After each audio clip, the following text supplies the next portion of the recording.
trust in you. Jesus, you're amazing, glorious, everlasting. I will sing forever. God, you are beside me, always there to lead me. I will not be shaken. I'll put my trust in you. Jesus, you're amazing, glorious, everlasting. Kalau kita mau katakan bahwa aku mau menjadi seperti Kristus, mulai hanya memikirkan perkara di atas, bukan yang di bumi. Selanjutnya adalah, saudaraku, kita harus menjaga hidup yang kudus. Karena generasi Yeremia ada generasi yang tidak kompromi dengan dosa. Saudara sebagai anak-anak panah, penggeraknya adalah saudara. Kalian adalah core-nya itu. Kalian adalah pusat kegerakan. Kalian adalah orang-orang yang akan dipakai sebagai murid-murid Kristus. Bergerak terus. Siapa yang bisa menggerakkan? Kuasa Roh Kudus. Melalui doa. Melalui pemuritan dengan sungguh-sungguh. Tidak salah, kebetulan kalian ada di tempat ini hari ini. Berarti kalian adalah prajurit-prajurit yang gagah perkasa. Hari ini kalau melihat kalian semua, Opa hanya katakan, Tuhan terima kasih. Untung aku nurut. Untung aku taat. Sekalipun tidak mengerti. Nanti Tuhan akan bawa. Kalian punya tanggung jawab masing-masing. Bangkit. Prajurit-prajurit yang gagah perkasa. Kalian adalah generasi-generasi penerus gereja ini. Haleluya. Shalom Kids. Dimanapun engkau beribadah. Haleluya. Mari bertepuk tangan bersama-sama.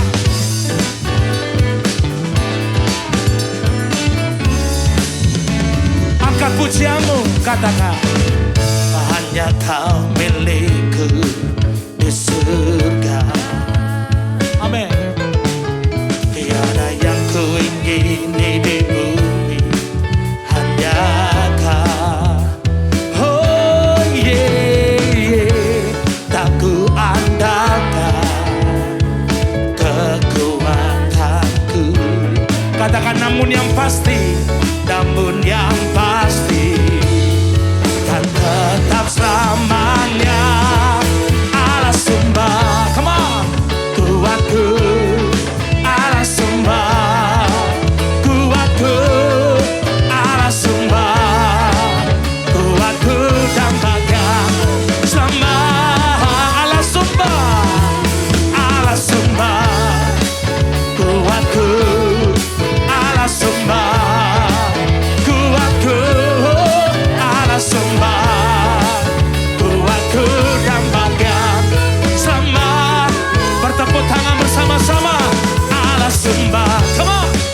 Kuatku Allah sembah, kuatku Allah sembah, kuatku dan bagai sembah.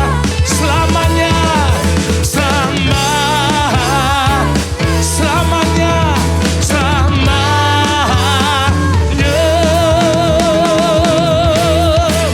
selamanya. Haleluya. Wow. Tepuk tangan yang dahsyat buat Tuhan. Amin. Kami boleh ada hingga saat ini. Itu semua karena kami rindu menjadi penyembah-penyembah-Mu yang benar. Yang menyembah-Mu di dalam roh dan kebenaran, ya Tuhan. Terima kasih Tuhan. Mari buka hati. Siapkan hatimu di hadapan Tuhan. Angkat suaramu.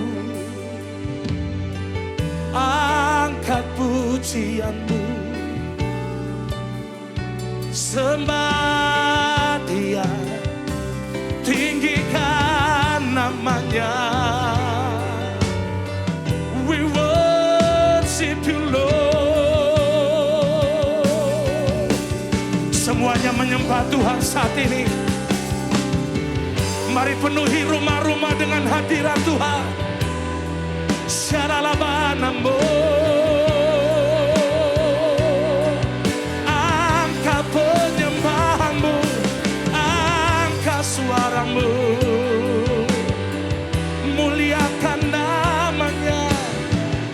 Sebab Dia layak dipuja, Dia Allah segala Allah, namanya Yesus. Haleluya.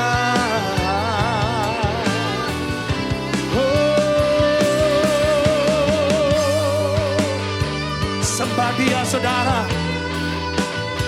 Mari bangun hubunganmu dengan Tuhan. Haleluya, Jesus.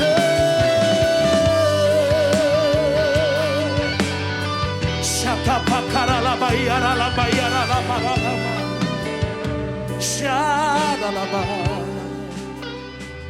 Syaralabara la bara la bara. Ajarkan setiap kami Tuhan, anak-anak-Mu, khususnya anak-anak muda Tuhan, dimanapun mereka beribadah saat ini, untuk mereka mengutamakan Tuhan lebih dari segalanya, bersekutu, membangun hubungan mereka lebih intim dengan-Mu. Makasih Tuhan. Ku ingin selalu bersekutu denganmu, menikmati hadiratmu, biarkan rohmu tinggal dalam hidupku. Sungguh indah bersamamu. Ku ingin selalu bersekutu denganmu, menikmati hadiratmu, biarkan rohmu tinggal dalam hidupku. Sungguh indah bersamamu selamanya. Sorak-sorai kemuliaan buat Tuhan. Oh, haleluya. Hanya dekat Allahku, rasa tenang hatiku. Kau sertai jalanku sepanjang hidupku. Katakan hanya dekat Tuhan, hanya dekat padamu. Katakan ada kekuatan baru. Yes Lord, dan baru. Kaulah perlindunganku, keselamatanku. Mari buka kedua tanganmu di hadapan Tuhan. Ku ingin selalu bersekutu denganmu, menikmati hadiratmu, biarkan rohmu tinggal dalam hidupku. Sungguh indah bersamamu selamanya. Mari yang merindukan Tuhan bersama-sama. Ku ingin selalu bersekutu dengan. Inilah kerinduan kami Tuhan. Kami rindu bersekutu dengan-Mu ya Bapa. Biarkan rohmu tinggal dalam hidupku. Sungguh indah sekali lagi.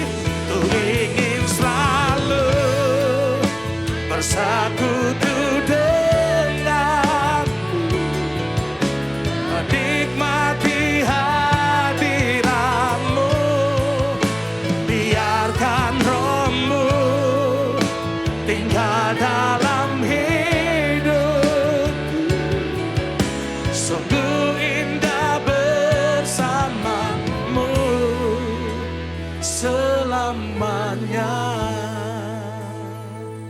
Angkat kedua tanganmu di hadapan Tuhan. Ku ingin selalu bersekutu denganmu, menikmati hadiratmu.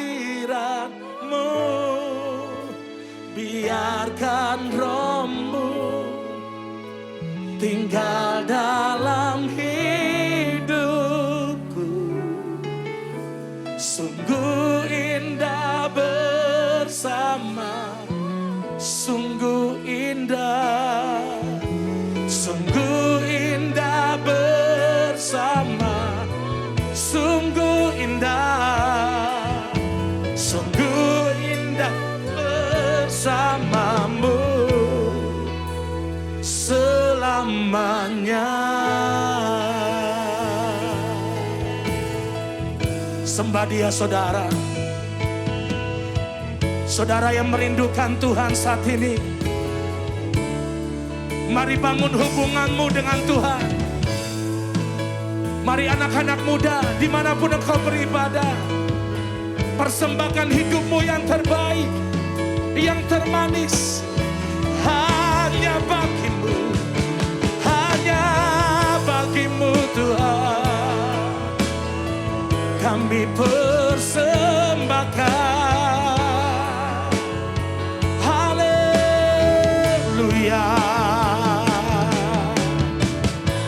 Jadilah penyembah-penyembah Tuhan yang benar, yang menyembah Dia di dalam roh dan kebenaran. We worship you, Lord. Syaralabaralabanamu. Hipipiaralabayaralabayaralabayaralabayaralaba. Mari terus bangun hubunganmu dengan Tuhan. Syaralabaralabaralabaralaba. Hipakaralabayaralabayaralabayaralabayaralabayaralaba.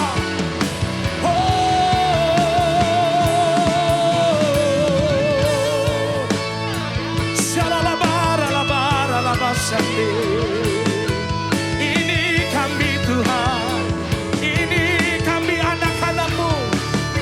Kami datang menyembah-Mu dengan segenap hati kami, dengan kerinduan kami Tuhan.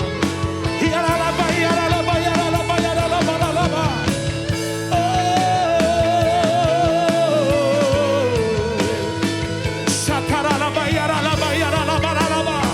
Terus semuanya menyembah Tuhan saat ini. Saya percaya jamahannya turun atasmu saat ini. Dimanapun engkau beribadah, dimanapun engkau datang menyembah Tuhan, kami percaya sesuatu yang dahsyat boleh terjadi. Syaralabanamu.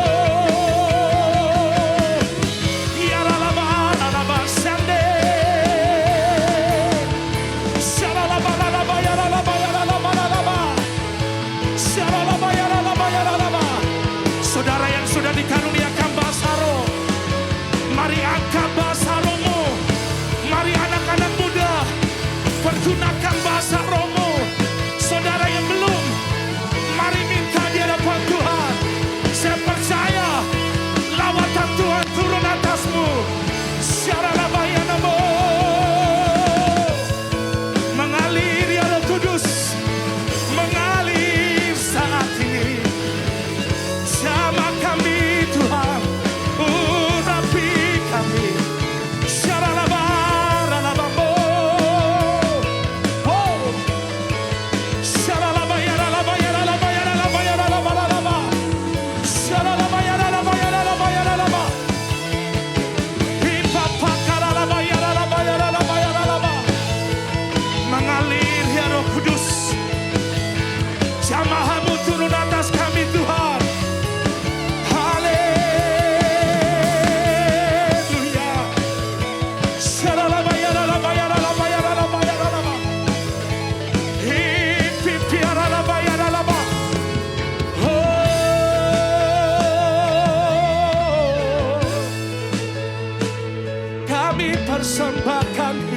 kami yang termanis kepadamu, yang terbaik bagimu Tuhan. Segala pujian, hosana bagimu di tempat yang maha tinggi. Engkau Allah kami, Raja di atas segala raja. Terima kasih Tuhan. Kami rindu menikmati hadirat-Mu lebih lagi. Kami rindu bersekutu dengan-Mu lebih lagi Tuhan. Jangan biarkan kami jauh dari hadirat-Mu Tuhan. Sehingga kami mempergunakan masa muda kami hanya untuk menyenangkan-Mu Yesus. Karena saat yang terindah jika kami bersekutu dengan-Mu, memuji-Mu Tuhan. Mari dimanapun engkau beribadah, mari buka hatimu. Yes Lord.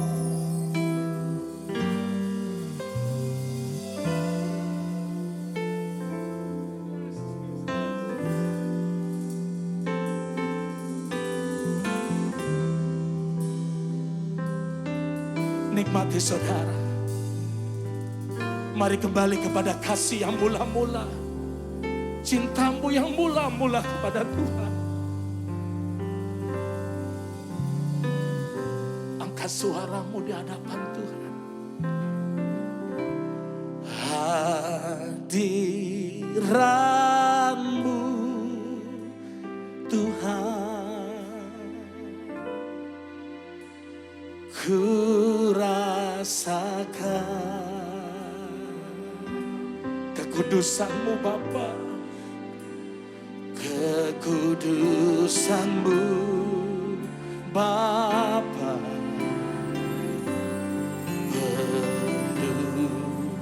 penuhiku.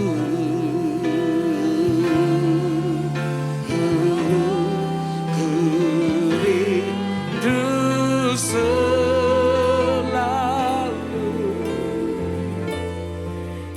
diam dalam bait-Mu, menikmati kasih anugerah-Mu. Katakan hadirat-Mu Tuhan, hadirat-Mu Tuhan,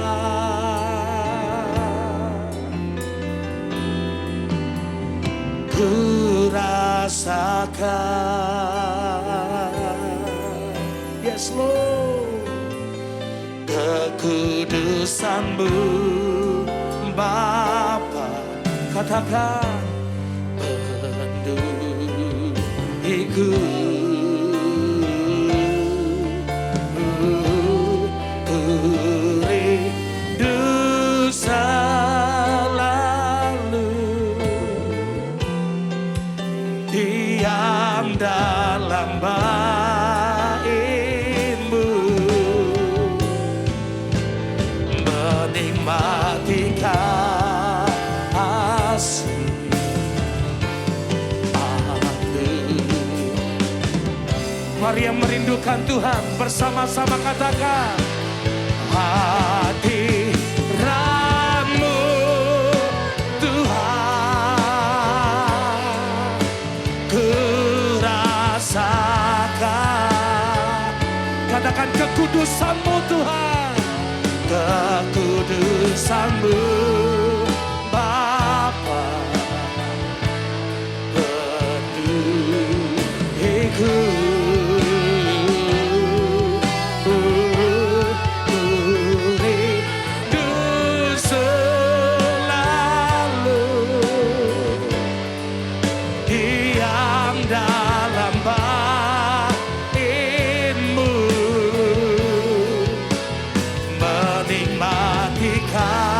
Kasih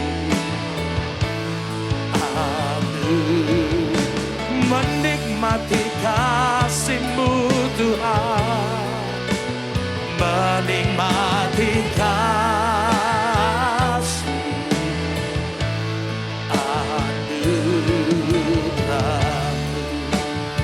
menikmati kasih-Mu, menikmati kasih anugerah-Mu.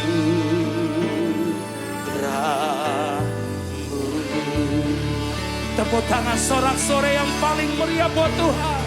Sorak haleluya.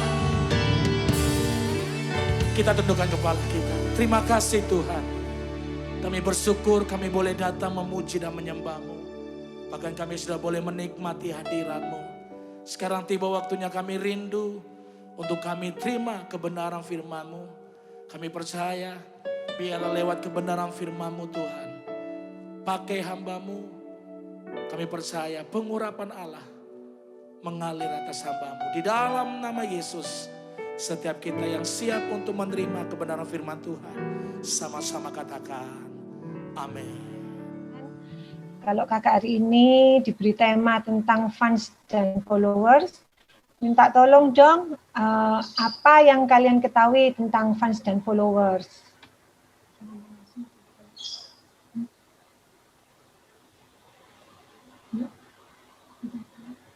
Ya, bisa ngechat atau kalau bisa ngomong langsung juga nggak apa-apa. Kalau yang malu mungkin bisa lewat chat.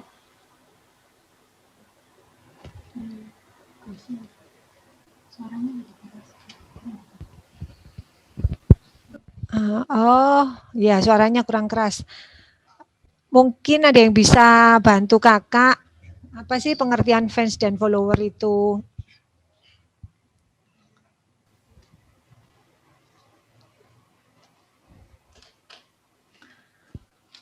Kok nggak ada satupun yang ini ya? Mungkin kakak mentor juga bisa bantu.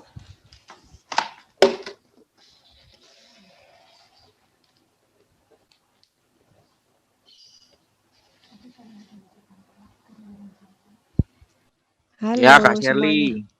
Ya Kak Doni. Ya. Kalau fans itu penggemar gitu Kak ya. Oh iya. Ya Penggemar penggemar betul. kayak ya Kak penggemar aja. Sedangkan kalau follower itu pengikut. Ya. Bener pengikut itu. Bener Kak? Ya itu Kak Wen juga udah jawab, fans itu pengagum, follower mengikuti. Ya kakak-kakak mentornya Jos semua yang di TAG ini ya, itu ada Jesvin ya. Itu fans hanya mengagumi saat tertentu saja ya. Pada dasarnya jawaban semua benar ya. Kalau fans itu adalah orang yang, kalau yang kakak cari, penggemar itu merupakan orang yang menggemari sesuatu dengan antusias. Seperti kalau anak-anak mentor yang laki, misalnya suka penyanyi Korea, siapa ya kakak kurang tahu, mungkin Blackpink gitu.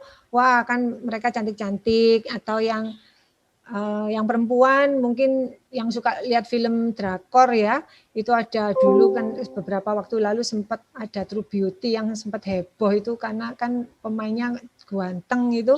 Nah itu mereka ngefans ya. Jadi mereka sebagai pengagum, pemuja. Tapi kalau followers itu orang yang di bawah pengaruh seseorang sehingga ia mau mengikuti, mau mencontoh, bahkan meniru. Jadi seorang pengikut itu dia bisa meniru bahkan sampai mau mengeluarkan uang untuk melakukan oplas, bahkan untuk seperti yang dia yang ikuti ya. Nah, ini kakak punya beberapa contoh seperti ini Jimin BTS ini. Dia ngefans sama idolanya. Ini siapa namanya ini? Oli, rela mengubah penampilannya ini Kak, seperti Jimin. Ada yang kepingin seperti Justin Bieber. Bahkan sampai sedot lemak, filler bibir. Ada yang ingin seperti Superman, seperti dia begitu pengen gitu loh, seperti yang dikagumi ya. Jadi follower tuh lebih dari cuma fans biasa. Nah, kita sebagai anak-anak Tuhan, kita pun juga ada fans Kristus ataukah kita follower Kristus. Di dalam kalau fans Kristus itu mempunyai antusias yang tinggi.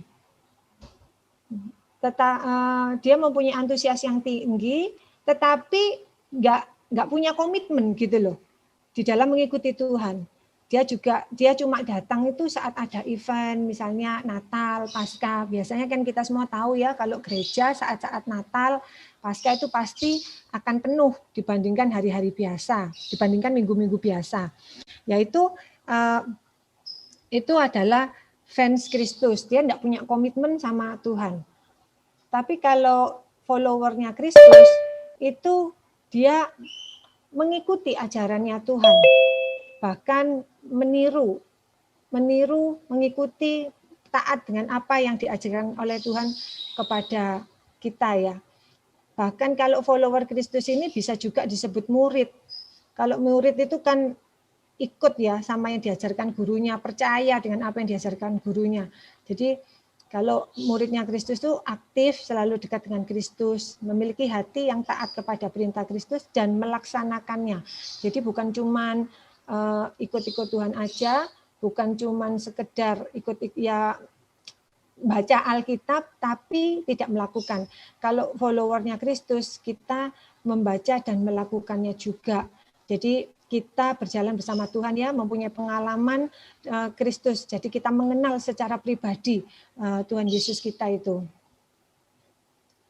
Terus sebagai anak Tuhan, apakah kita ini termasuk fans ataukah followernya Kristus? Jadi kita mesti bertanya kepada diri masing-masing ya, manakah termasuk yang manakah kita itu? Nah, ya ini karena banyak ya orang yang mengikuti Yesus, tapi itu bukan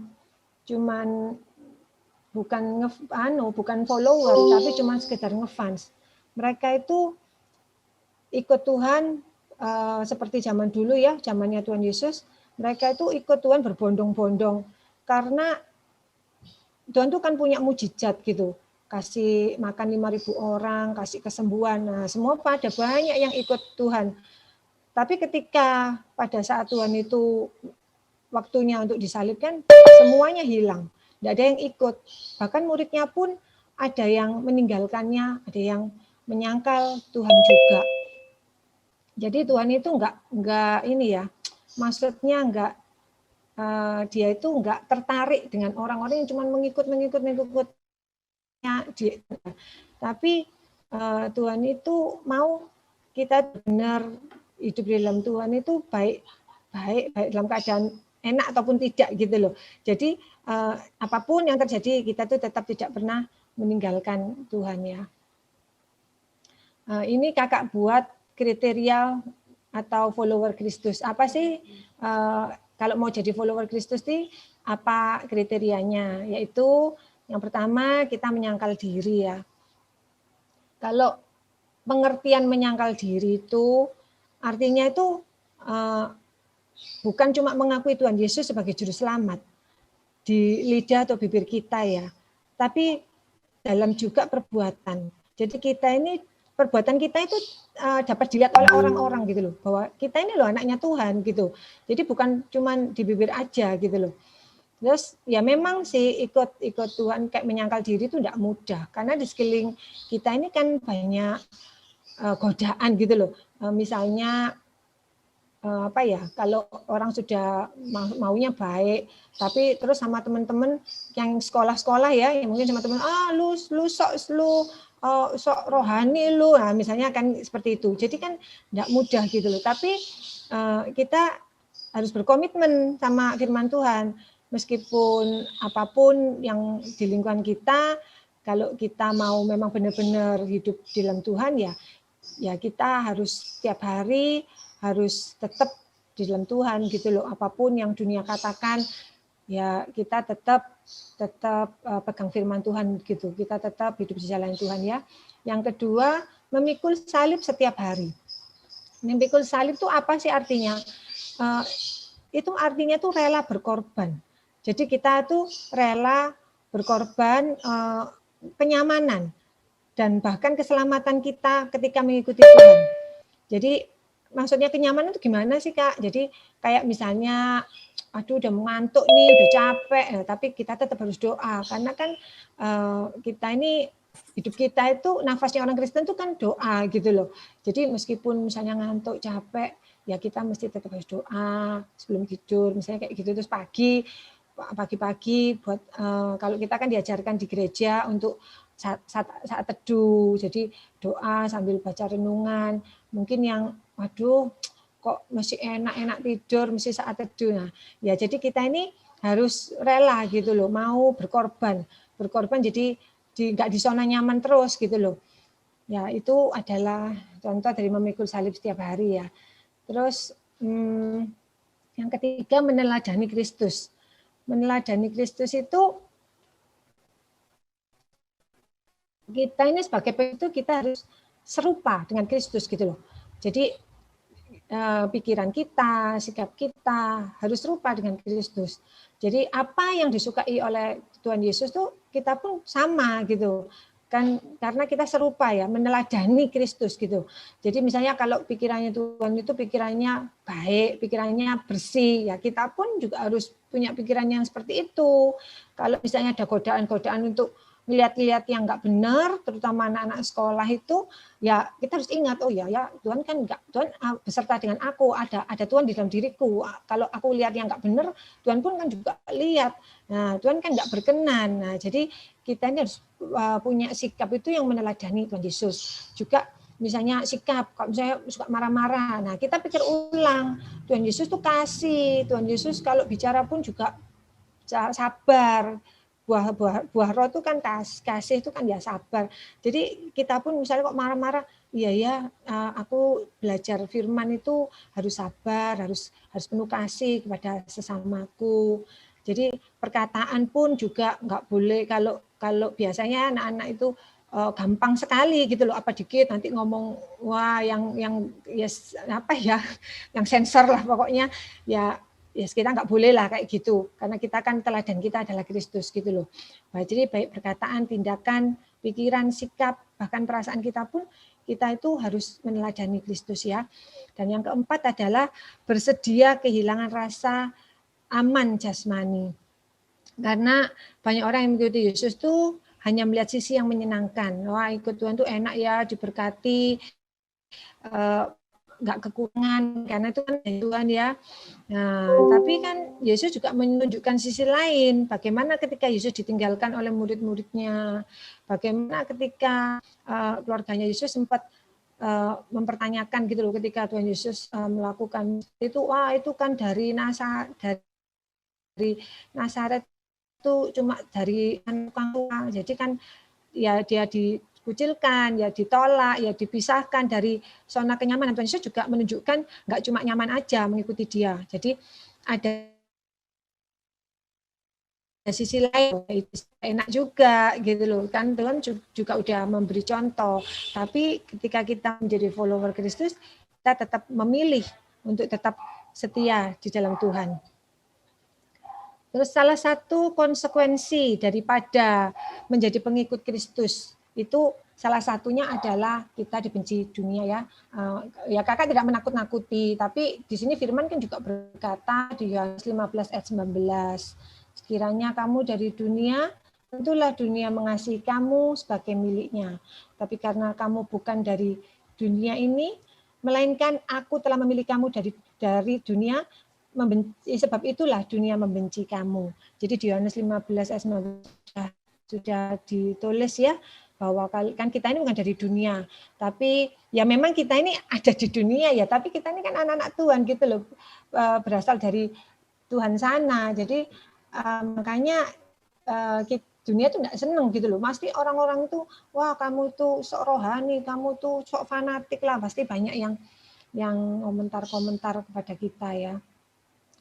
Terus ini kakak juga membuat pertanyaan, apakah kalian siap melepaskan rasa aman dunia dan mengandalkan Kristus? Nah, kita juga harus bertanya ya, kita tahu bahwa ikut Tuhan itu bukan cuma masalah berkat, bukan masalah nyaman, tapi juga ada sisi lain, yaitu ketika ada hal-hal yang Tuhan izinkan tidak enak. Minggu lalu Kak Ika juga membawakan tentang Ayub. Bagaimana Ayub itu sudah hidupnya kudus, hidupnya saleh, tapi Tuhan izinkan betapa tidak enaknya Ayub itu, semuanya habis, hilang, bahkan dia sendiri juga sakit. Tapi dia tetap dalam keadaan seperti itu pun dia tetap berkata semua dari Tuhan, ya, yang memberi Tuhan, yang memberi Tuhan, yang mengambil terpujilah Tuhan. Dia tetap berkata seperti itu. Jadi kita harus bertanya ya dalam diri kita, apakah kita siap melepaskan rasa aman di dunia ini, dan apapun yang terjadi tetap mengandalkan Kristus. Kita harus percaya apapun misalnya Tuhan izinkan hal yang tidak baik, tidak enak terjadi dalam hidup kita. Misalnya kayak Ayub itu. Tapi pada akhirnya tetap ada pemulihan dari Tuhan. Tuhan itu bukan Tuhan yang jahat yang kita kenal, tapi Tuhan yang penuh kasih. Karena Bapak itu karena begitu besar kasih Allah maka memberikan anaknya yang tunggal untuk kita ya, agar kita memperoleh keselamatan. Jadi meskipun kelihatannya tidak baik, keadaan tidak enak, mungkin di sini ada yang mengalami pergumulan, kita tetap harus percaya bahwa pada akhirnya Tuhan juga akan menolong. Pasti ada jalan keluar, tapi yang Tuhan minta daripada kita adalah kesetiaan. Jadi kita tetap setia, kita tetap mengandalkan Tuhan, kita tetap berharap terus, kita tetap berdoa terus, kita tidak jemu-jemu dalam mengandalkan Tuhan. Tidak bosan-bosannya kita mengandalkan Tuhan. Tuhan tuh melihat setiap hati anak-anaknya yang terus berharap sama Tuhan. Pasti ada waktunya Tuhan untuk menolong anaknya. Tidak mungkin ya, wah dibiarkan begitu saja, Tuhan tidak peduli, itu tidak ada di dalam Alkitab cerita seperti itu. Di Mazmur aja dikasih tahu bahwa bulu yang terkulai aja tidak akan dipatahkan, tapi akan dibetulkan gitu sama Tuhan. Jadi tidak mungkin gitu loh. Tuhan akan biarkan, akan benar-benar terpuruk gitu. Pasti ada kekuatan dari Tuhan. Meskipun misalnya belum ada jalan keluar, tapi Tuhan menyediakan kekuatan. Jadi kita ini tetap bisa kuat dalam mengikuti Tuhan ya. Nah, terus habis gitu, nah ini kakak buat ini apa yang harus kita ubah untuk menjadi pengikut yang baik. Nah, kita ini perlu iman, yaitu iman kita percaya kepada Tuhan ya. Iman kita kepada Kristus satu-satunya jalan menuju surga, bukan jalan menuju dunia ya. Jadi iman kita itu fokusnya memang kan iman itu dasar yang kita percaya meskipun tidak melihat, tapi kita tuh tetap percaya. Jadi nggak nunggu mujizatnya Tuhan baru percaya Tuhan, tapi kita itu tetap percaya gitu, tetap mandangnya kepada Tuhan gitu sampai pertolongan itu datang ya. Ini firman-Nya ada di Yohanes 14 ayat 6. Kata Yesus padanya, akulah jalan dan kebenaran dan hidup. Tidak ada seorang pun yang datang kepada Bapa kalau tidak melalui aku. Jadi kita percaya bahwa jalannya menuju keselamatan itu hanya satu, yaitu hanya kepada Yesus gitu ya.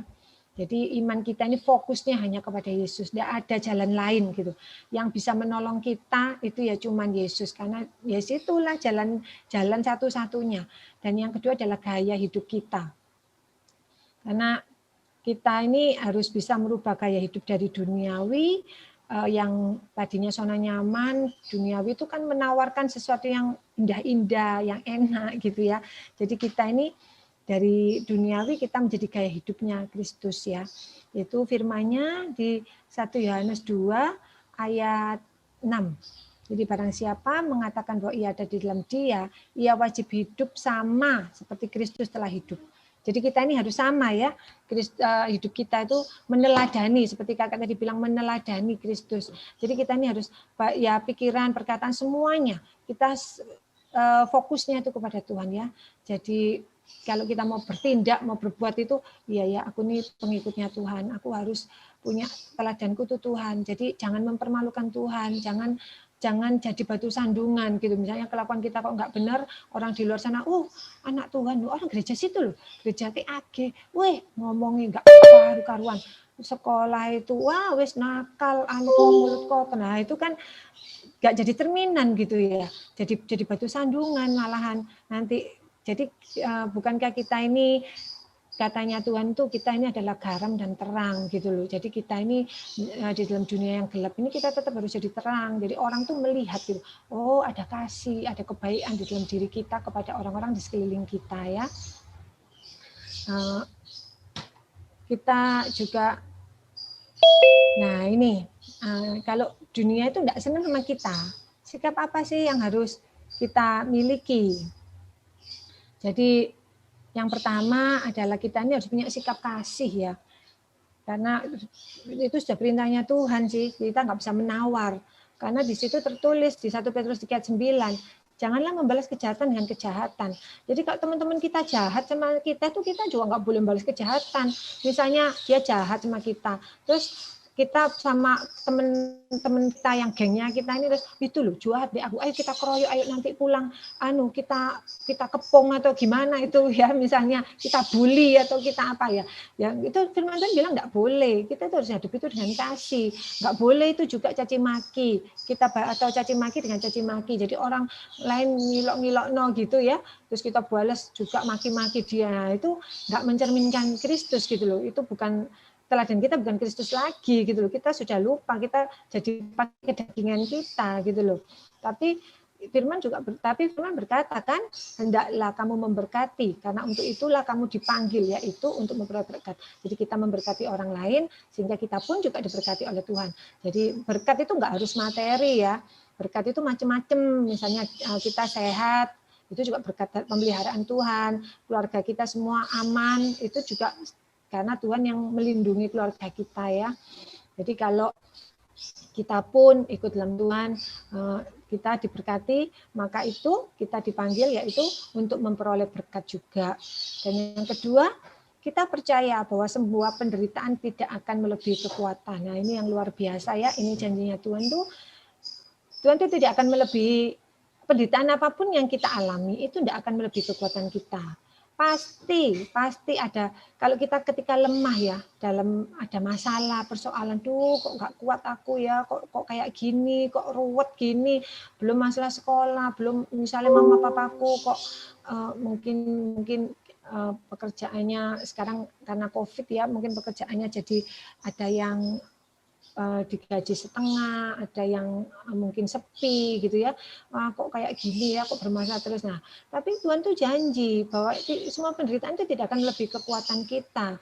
Ketika kita mengandalkan Tuhan, ketika kita berdoa dengan Tuhan, firman Tuhan berkata bahwa kita akan seperti Raja Wali, jadi tetap akan diberikan kekuatan gitu loh. Jadi Tuhan tidak akan membiarkan kita tergeletak begitu saja ya. Nah ini firman-Nya di 1 Korintus 10 ayat 13. Pencobaan-pencobaan yang kamu alami ialah pencobaan biasa yang tidak melebihi kekuatan manusia. Sebab Allah itu setia dan karena itu Ia tidak akan membiarkan kamu dicobai melampaui kekuatanmu. Pada waktu kamu dicobai, Ia akan memberikan kepadamu jalan keluar sehingga kamu dapat menanggungnya. Nah, itu firman Tuhan janji ketika kita mendapatkan masalah, itu ada jalan keluar gitu. Cuman ya memang kembali ada waktunya Tuhan. Ada yang Tuhan tuh langsung ngasih jawaban ya. Ketika kita doa tuh jawabannya cepat. Wah, puji Tuhan, haleluya, langsung Tuhan menjawab, Tuhan baik langsung. Tapi ada yang nggak instan begitu. Tuhan juga punya cara, Tuhan juga punya waktu. Tapi bukan berarti kalau nggak dijawab tuh Tuhan tuh jahat. Enggak, adik-adik ya. Tapi Tuhan itu punya waktu itu mungkin biar kita tuh semakin dekat sama Tuhan. Biar kita ini sabar dalam menantikan jawaban daripada Tuhan gitu. Karena ya Tuhan tuh kan suka proses gitu loh. Jadi nggak semua itu harus instan sama Tuhan itu. Karena ketika pada akhirnya itu pasti akan semuanya adalah kebaikan. Jadi Tuhan tuh meroses itu biar yang awalnya mungkin males-malesan baca Alkitab ya, karena diproses sama Tuhan, wah jadi setiap hari baca. Itu yang kakak alami sendiri. Dulu waktu ya sejak lahir sih memang kakak udah Kristen. Tapi ya gimana ya, orang kalau sejak lahir Kristen itu sebenarnya beda dengan orang dari agama seberang yang terus dia mendapat jamahan Tuhan. Wah, itu kalau orang yang seperti itu biasanya itu radikal banget gitu. Nah, kalau yang udah lahir Kristen biasanya sih nyantai gitu. Nah, seperti kakak pun juga hari Minggu ya ke gereja, tapi ya sekedar rutinitas. Jadi bukan follower, hanya penggemar gitu. Terus kakak baca firman, baca, kadang enggak. Jadi baca lubang sampai akhirnya lupa. Terakhir baca di mana ya? Akhirnya ulangi lagi seperti itu. Karena ya apa ya? Cuman rutinitas gitu ya. Tapi ketika Tuhan izinkan proses itu terjadi dalam hidup kakak yang begitu luar biasa, ya Tuhan mulai cari itu, kakak mulai cari Tuhan sungguh-sungguh gitu. Wah, ya dia doa, ya baca firman, ya nangis-nangis sama Tuhan. Ya yang tadinya mungkin secara iman dia kayak air tenang gitu ya, mengalir begitu aja. Tapi ketika Tuhan izinkan proses yang luar biasa ya, otomatis orang-orang sekeliling kakak kan juga bantu doa, mendoakan, juga mengasih tahu ya, baca firman biar kuat secara rohani ya, kakak ikuti semuanya. Jadi yang asalnya tadi mungkin sering lubang-lubang bacanya kakak jadi giat, baca terus tiap hari gitu. Terus doanya juga terus minta sama Tuhan, minta pertolongan, minta kemurahan Tuhan. Meskipun ada yang nggak langsung dijawab, bahkan kakak minta A, Tuhan kasihnya B. Nah kan kembali lagi, semua itu kan memang Tuhan yang tahu gitu, yang terbaik buat kita. Terkadang ketika kalau kita bilang Tuhan dengan sungguh-sungguh, loh kok ini Tuhan, aku mintanya itu. Nah kan bisa protes gitu loh ya. Tapi kalau kita ini semakin hari semakin didewasakan sama Tuhan ya, hidup dalam Tuhan itu kan tingkat rohani ini kan juga kita harus semakin dewasa ya. Yang tadinya mungkin masih bayi-bayi, masih dikasih minum susu kalau kata Yohanes. Nah makin lama kan kita harus makan makanan keras. Masa sampai besar mau minum susu, kan kita juga harus mulai makan nasi, makan daging. Ya, jadi ketika kita udah mengikut Tuhan makin menjadi dewasa, ya kita jadi mengerti, kita harus, oh ya Tuhan, apapun yang Engkau beri, aku percaya bahwa itu yang terbaik buat aku. Mungkin ketika kakak minta kelihatannya baik, tapi akhirnya juga belum tentu baik. Tapi kalau Tuhan itu rancangannya sempurna, rancangannya terbaik buat kita. Jadi kok gini ya, kok dapetnya ini. Tapi kalau kita ketika sudah dewasa secara rohani, kita, oh ya Tuhan terima kasih, kau tahu yang terbaik buat aku. Ini kau berikan padaku, ini ya ini yang terbaik buat aku. Ya, jadi beda cara penerimaan dari seorang dari asalnya cuma sekedar mengikut Tuhan sebagai penggemar, dengan follower ya harus belajar semakin serupa dengan Tuhan, semakin sungguh-sungguh. Ya, cara penerimaan kita pasti beda. Dan yang ketiga, kita tetap teguh pada iman kita. Nah, jadi apapun ya yang di dalam hidup kita harus tetap teguh dalam hidup kita. Jadi kita nggak mudah goyah. Meskipun keadaan dunia pun juga nggak baik, kita tetap harus teguh di dalam iman. Ya, ini firman-Nya di 1 Korintus 16 ayat 1, berjaga-jagalah, berdirilah dengan teguh dalam iman, bersikaplah sebagai laki-laki dan tetap kuat. Nah, ini firman-Nya bilang berjaga-jagalah. Kita harus terus berjaga-jaga. Kita nggak boleh lengah, karena musuh kita itu seperti singa yang mengelilingi kita. Nah, kalau kita lengah dikit udah dicaplok sama singanya. Jadi kita ini harus terus berjaga-jaga ya. Kita juga harus berdiri teguh di dalam iman. Karena kalau nggak gitu, kita goyah, kita bisa menukar iman kita dengan banyak hal ya. Misalnya kalau yang udah SMA mungkin udah mulai suka sama lawan jenis ya, terus beda agama. Nah itu kan suka banget, sudah cinta mati, tapi kok agamanya beda. Terus habis itu maksa sama Tuhan, aku suka sama dia, jadikanlah dia seiman sama aku. Nah, padahal dalam firman berkata bahwa gelap itu tidak bisa campur dengan terang. Kalau kita memaksakan ya, misalnya dengan orang beda agama, tapi ada harga yang harus kita bayar, dan itu tidak murah.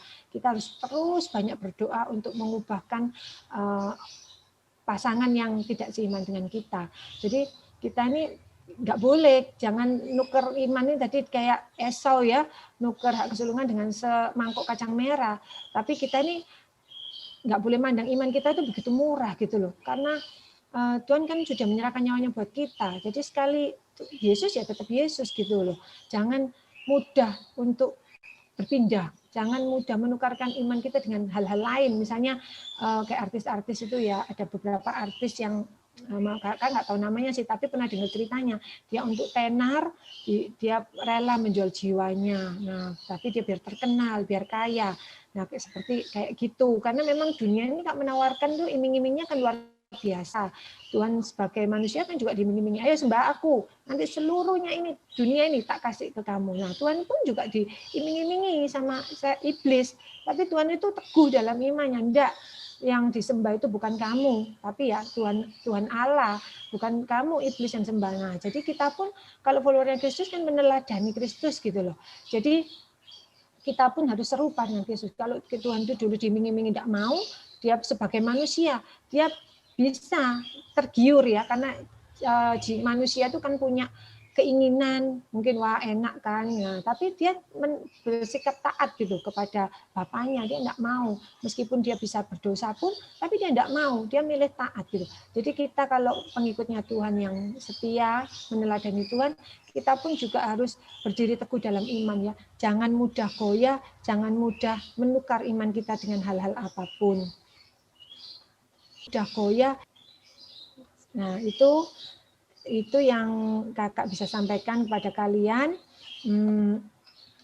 Jadi pesan kakak, teguh, tetap setia dalam Tuhan, andalkan selalu dalam Tuhan. Jangan pernah jemu-jemu dalam berdoa, meskipun jawaban itu belum datang ya, tetap berdoa. Sampai akhirnya benar-benar ada uluran tangan dari Tuhan, tetap ada pertolongan, kemurahan, kebaikan Tuhan itu tetap ada. Jadi jangan putus asa ikut di dalam Tuhan, tapi tetap setia sampai Tuhan datang menjemput kita ya. Inilah sedikit daripada firman Tuhan yang bisa kakak bawakan hari ini. Terima kasih. Angkat tangan saudara, terimalah berkat Tuhan. Kasih karunia yang berlimpah-limpah daripada Allah Bapa dalam anak yang tunggal Yesus Kristus, persekutuan yang manis dengan Roh Kudus menyertai saudara sekalian mulai hari ini sampai Tuhan sudah datang menjemput kita di awan-awan dan bahkan sampai selama-lamanya. Yang percaya bersama-sama katakan amin.